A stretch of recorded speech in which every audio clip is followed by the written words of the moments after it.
500 বছর আগে এক ভক্তকে দেওয়া দণ্ডকে আজও মহোৎসব হিসেবে কেন পালন করে মানুষ? চলো আজ তোমাদের সেই গল্প শোনাই।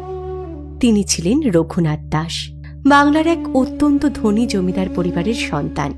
অর্থ, সম্পদ, প্রভাব, প্রতিপত্তি কোনো কিছুরই অভাব ছিল না তার জীবনে, কিন্তু তার হৃদয় শুধু চাইত শ্রী চৈতন্য মহাপ্রভুর চরণাশ্রয়। তাই বারবার তিনি বাড়ি ছেড়ে মহাপ্রভুর কাছে যাওয়ার চেষ্টা করতেন, কিন্তু প্রতিবারই পরিবারের লোকেরা তাকে ফিরিয়ে আনতেন। একবার মহাপ্রভুর দর্শন পেয়ে তিনি তার সঙ্গে যেতে চাইলেন, কিন্তু মহাপ্রভু বললেন, বাহ্যত সংসারে থেকো, অন্তরে কৃষ্ণনিষ্ঠ হও, বানরের মতো ভণ্ড বৈরাগ্য দেখিও না।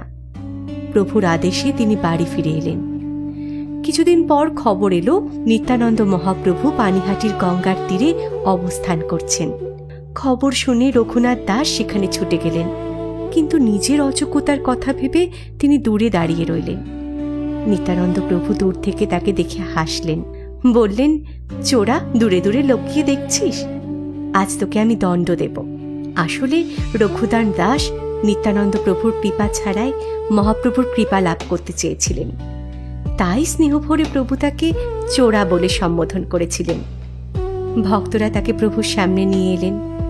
সবাই ভাবছিল কি শাস্তি দেওয়া হবে, কিন্তু নিত্যানন্দ প্রভু দণ্ড দিলেন সম্পূর্ণ ভিন্ন।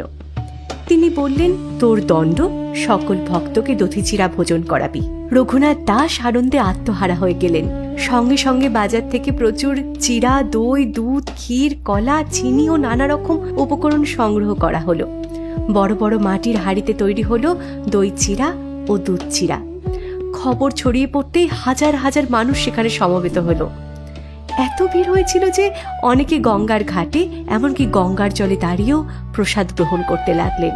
চৈতন্য চরিতামৃতে বর্ণনা আছে, সেই সময় নিত্যানন্দ প্রভুর আহ্বানে শ্রী চৈতন্য মহাপ্রভু অদৃশ্যভাবে সেখানে আবির্ভূত হন। নিতাই আর গৌরের কৃপায় সমগ্র পানিহাটি আনন্দে ভরে উঠেছিল। পরদিন রঘুনাথ দাস নিত্যানন্দ প্রভুর চরণে পড়ে প্রার্থনা করলেন, প্রভু, আমায় মহাপ্রভুর চরণে পৌঁছে দিন। তখন নিত্যানন্দ প্রভু তাকে আশীর্বাদ করলেন, খুব শীঘ্রই তুমি মহাপ্রভুর কৃপা লাভ করবে। প্রভুর সেই আশীর্বাদ সত্য হয়েছিল। কিছুদিন পর সমস্ত বাধা অতিক্রম করে রঘুনাথ দাস নীলাচলে পৌঁছে শ্রী চৈতন্য মহাপ্রভুর চরণাশ্রয় লাভ করেন এবং পরবর্তীকালে বৃন্দাবনের স্বর গোস্বামীদের অন্যতম হয়ে ওঠেন।